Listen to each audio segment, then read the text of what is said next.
Welcome to Think Big with Dan and Qasim. Join hosts Dan Melnick and Qasim Masood as they explore big ideas, limitless possibilities, and engage with visionaries, entrepreneurs, and thought leaders who dare to dream big, get inspired, motivated, and find practical tips for personal growth.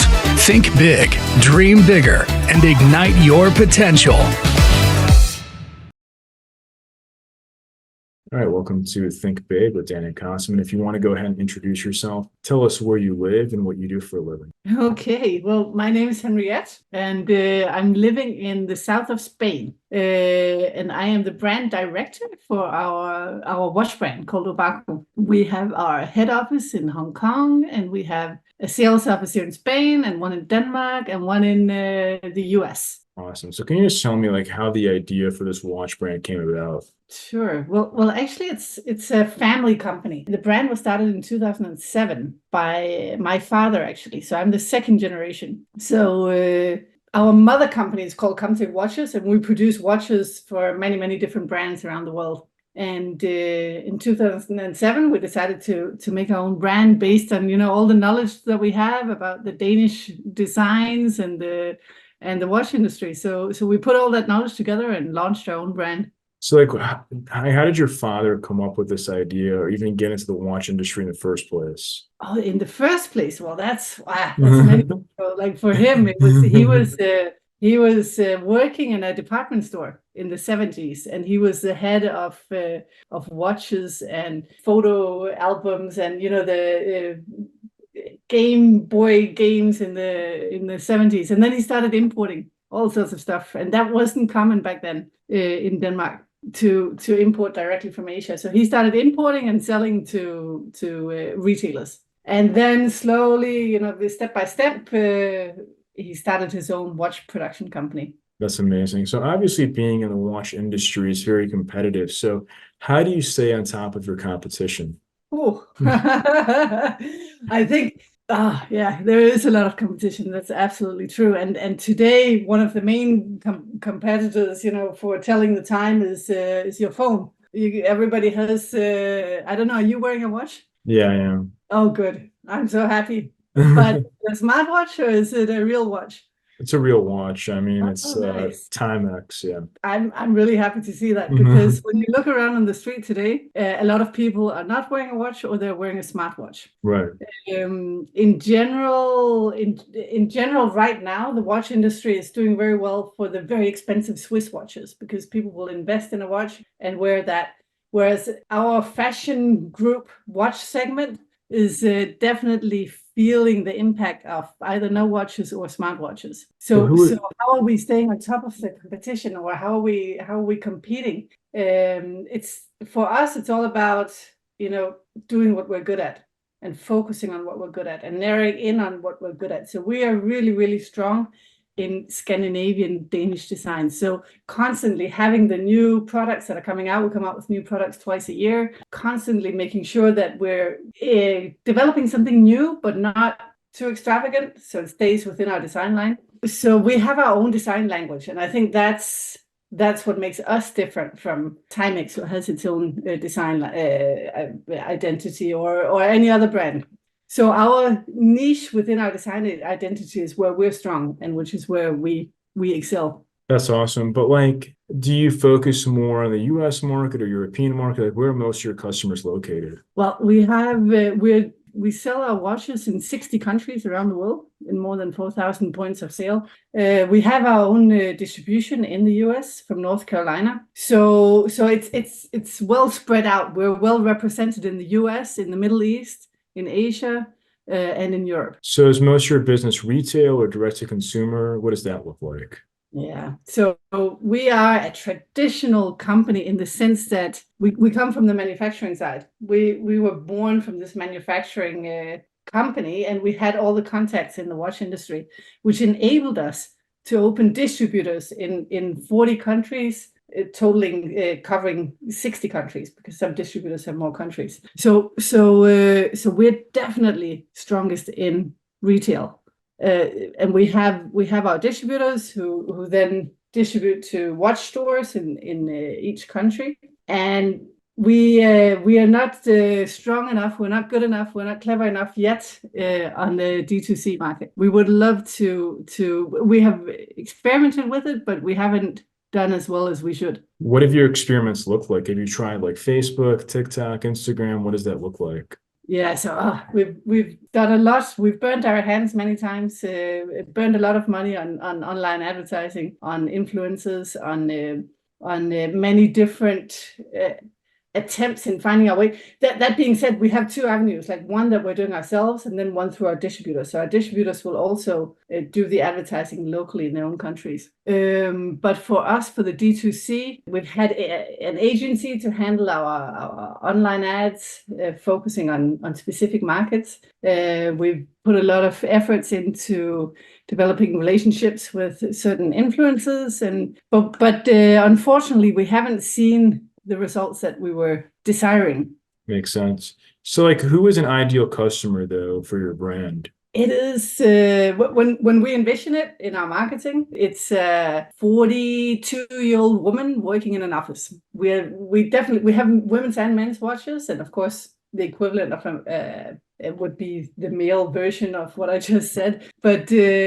But definitely, like our watches are simple, elegant, minimalist designer watches. So definitely someone working in an office, not someone climbing trees every day. For sure. So it's more of like a higher end, you could say like, female executive that's wearing your watch because it has like the elegance and design and like, probably the comfort, I would assume, right? For somebody who's like in the office all day on a computer. Absolutely, absolutely, and the elegance of the design together with your outfit.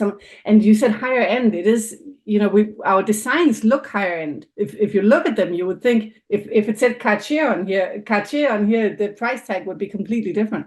But actually, our prices range from $69 US till $199 US. So it's a really affordable price range that we're in. But we call it affordable luxury because really what you get for the price you pay is you get a lot of value. That's amazing. So when it comes to, your priorities, obviously now that we're wrapping up Q1 of 2024. So for 2024 to be successful for you, what would that look like? Well, what would that look like? We definitely need to increase turnover. That's so in terms of what are you thinking in terms of distribution, in terms of marketing? What is all of it like in terms of growth? Like how much are you looking to grow in 2024 from 2023? Is it like 20% growth, 50% growth? Like how much, what would be successful for you in terms of your goals? Yeah, well, we haven't put a specific number to our growth targets. Overall, I mean, before COVID, it was like this. Then COVID came and we took a big dip because we are not D2C. We are very much retail oriented. So we did feel the after effects of COVID.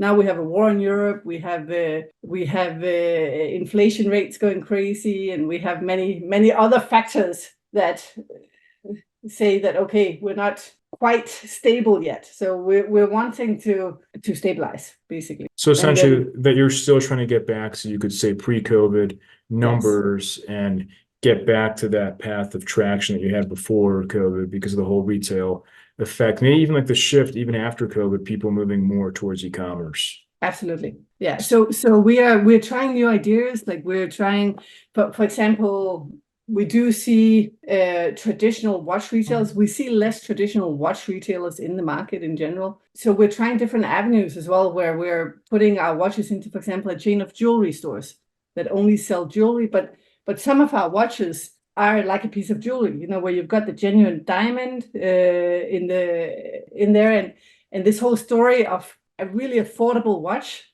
that's more like a piece of jewelry than a watch. So really we're trying to push this avenue as well of selling the watch as a piece of jewelry rather than just a timepiece, because you can tell your time from so many other places. For sure. So how do you measure and focus on customer lifetime value? To be honest, we cannot, because we are the manufacturer and the brand, and then we have our distributor, and they have a retailer, and then they have the end customer. So we are doing what we are best at, which is focusing on the design, the development, the marketing materials that we put out. And then we have our distributor and the retailer who are focusing on the lifetime value of the customer. But definitely, I must say, when I come out into the retail stores and I meet our the customers who are buying our products, I've met so many people who have maybe 5 or 6 or 7 watches, who are really advocates of the brand and who love the brand, and who buy it as gifts for their family and their friends because they like the simplicity of the design, they like the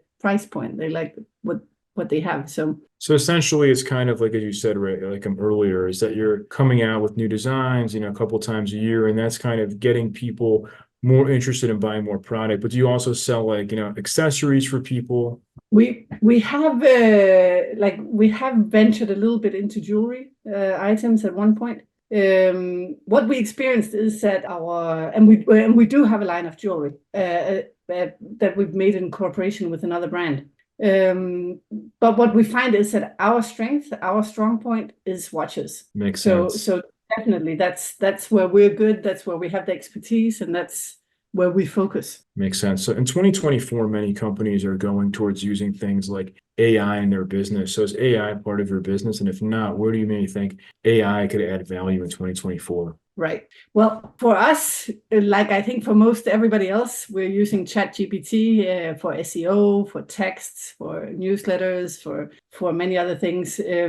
We are looking at an AI application for where you can see the watch in 3D on the website, where you can turn it around. And we're looking at, and we heard that this has quite a good increase in conversion rates when you do this. So it's things like that we're looking at.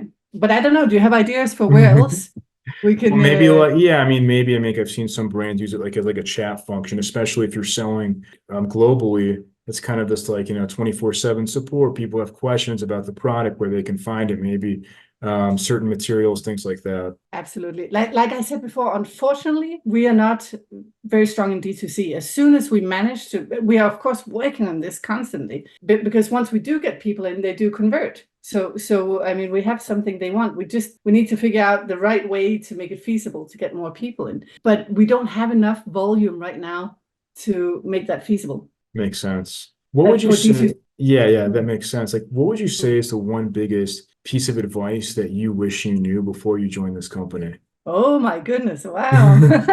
But I grew up in this company, right? It's a family company. Yeah. So I'm sort of destined to be here. The one piece of advice, my goodness, I think, I don't know, resilience is the word that comes to me right now, because things go up, things go down, things come back up again, things go down, and it's that's the nature of it, and that's the flow of it, and then we have to act within that.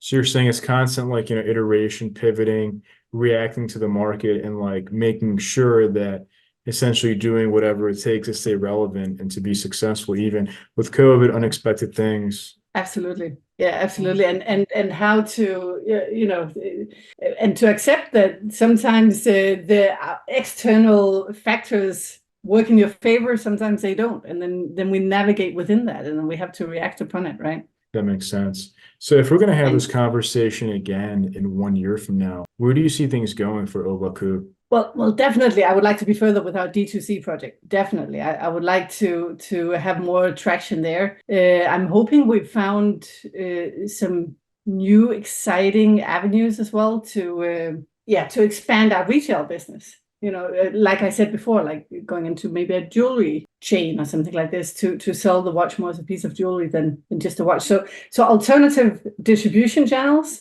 And definitely the D2C, because we have, if you look at Cutler's 4-piece, we've got the price and the product. We've also got very good placement in many countries. The promotion, we've got the most beautiful material. We just haven't figured out how to make it feasible to put it out there financially, to get the return on investment. Makes sense. So that's something we're constantly experimenting with. And a year from now, I hope we're a lot further in that journey. Yeah, it's a very important thing, right? D2C, especially since COVID, more and more people, and especially your watch, right? Like it's at a price where people can very easily buy it online. And it's not like a hesitation. It's not like they're spending $10,000. It's a couple $100, like a very easy product to buy online. Absolutely. And it is, I heard someone say, it's like drilling for oil when which I guess from Texas, It's, you drill a little bit here in the online marketing, it didn't work, then you drill here, then you drill here. Oh, there's a bit of oil, it's coming up. Oh, okay, we're going to drill a little further. So it's about testing, trial, error. Oh, and then finding something and then going further that way. And we've been testing a lot. We haven't in the D2C market. For the retail, we've got it covered, but for the D2C market, we need to keep searching for this oil. Makes sense. So if somebody watching this wanted to reach out to you, do you mind sharing your website or social media, I guess, best ways to get in contact? Absolutely. Yeah. Our website is obaku.com. And yes, I'm on LinkedIn and Facebook and Instagram. Obaku Denmark Official is the Instagram. Well, thank you so much for your time today. No, thank you. I appreciate it. Thank you. All right. Bye. Bye.